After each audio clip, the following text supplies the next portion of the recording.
Okay. He didn't even. Oh no! I would have died Laser right there beam because him. that's around a corner. No, this isn't IW.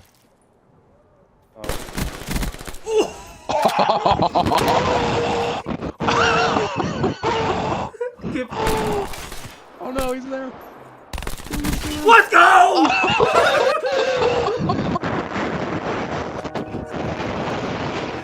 Yo!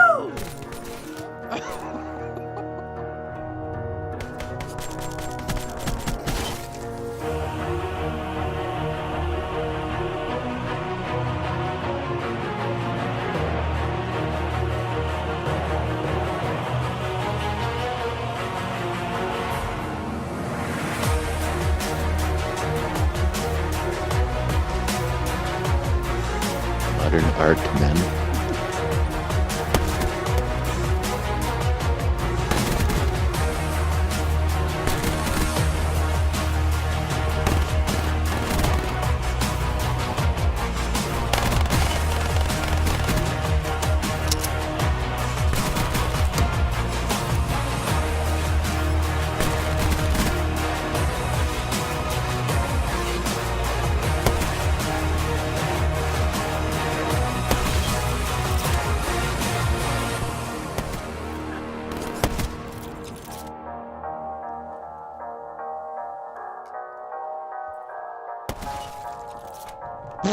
Yo, watch this shit.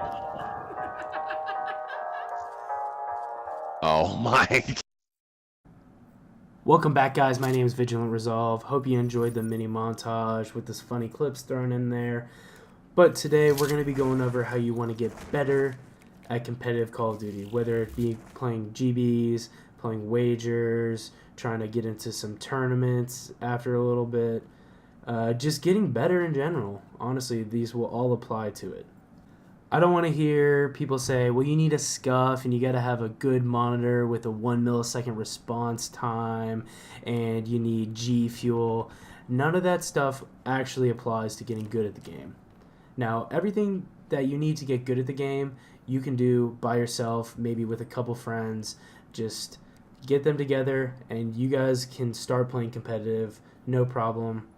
So once you get a good solid group of 3 or 4 guys or even more, you guys need just to start playing. So, I would probably suggest GameBattles, UMG, just free ladder, or playing arena or league player, whatever.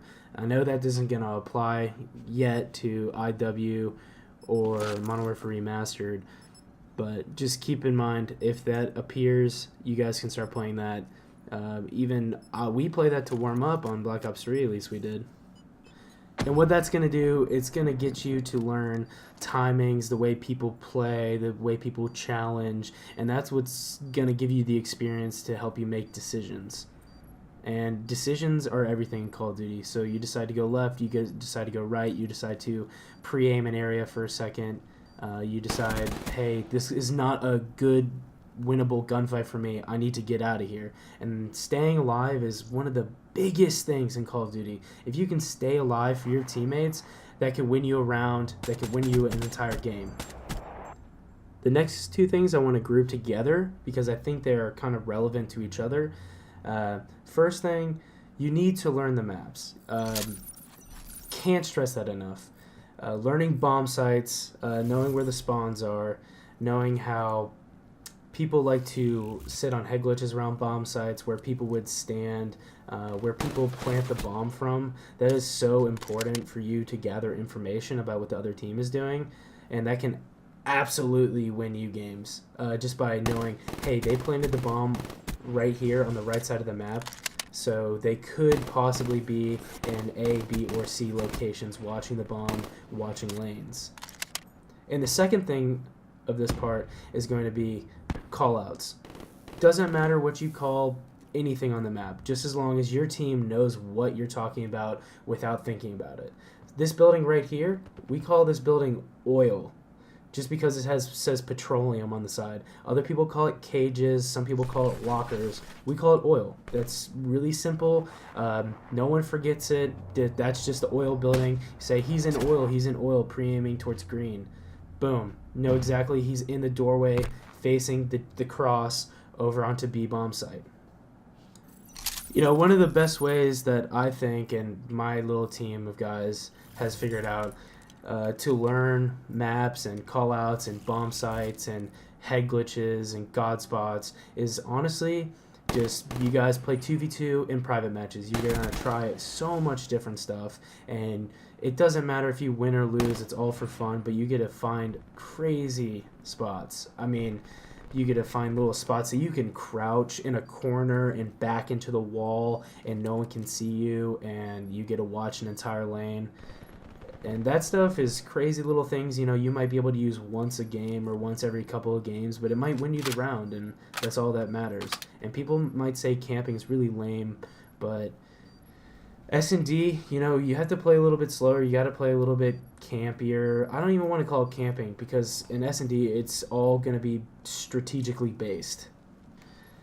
And then also on top of that, this part is a little bit more advanced, but you're going to want to learn timings, and that is a huge thing. So coming off a spawn, you want to know how long it's going to take me to get to this head glitch, and the other team is going to be there at X amount of time, or am I going to get there before them, or are they going to get there before me?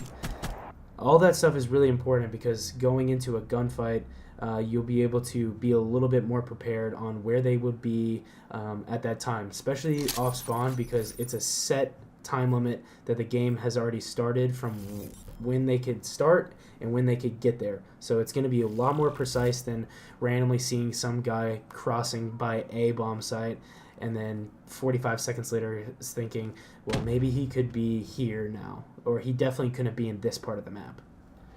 So after you grasp all these concepts about bomb sites and maps and timings, and you guys have played maybe some arena or league play, and you guys want to move on to some game battles or playing some UMG matches, you need to understand this first. And I really, really want to stress this, because some people can't handle it, or they don't want to hear it, or it's not cool and fun for them to have this happen to them. But listen, you are going to lose.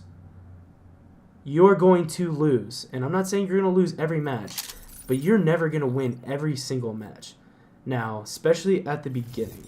At the beginning, you know, you're the new guy on the block. You don't quite know everything. People are going to be better than you just because they know more. And it doesn't have to do with anything about, you know, their gun skills better or their connections better. It's just the fact that they have more experience. And you have to make sure the people that you're playing with are prepared to lose, because if you run into people that will get very upset, get tilted about losing a match, or you know, getting smoked, just straight 6-0'd, and the guys on the other team are just cooking your ass the entire time, and you get so just down and distraught about that, there's no way you're ever going to be able to just run GBs or go on huge winning streaks on game battles. You probably won't even play it again, and that's no fun for anybody, especially if you're on the team with them. Once you start to get some GBs or UMGs under your belt, you're going to start to get so much more experience, and you don't even have to really think about it. You're going to start just sensing things. It's like a little spidey sense you're going to get about Call of Duty. There's going to be a guy here, and what do you know? When you come around the corner, there's a guy there. But you thought about it beforehand, so you were prepared for it, and you win the gunfight. And this is when GBs actually get extremely fun. You know, you're going to come up with different strategies that you use on different maps and pushing different bomb sites and maybe rushing mid, and your teammates are going to know where you're going, and you're going to know where they're going without even communicating it to them. And that's when you don't even have to communicate everything to people, and it's instantaneous. People know what you're doing. You see people, you kill people, you plant bombs, and this is what means you are a good team.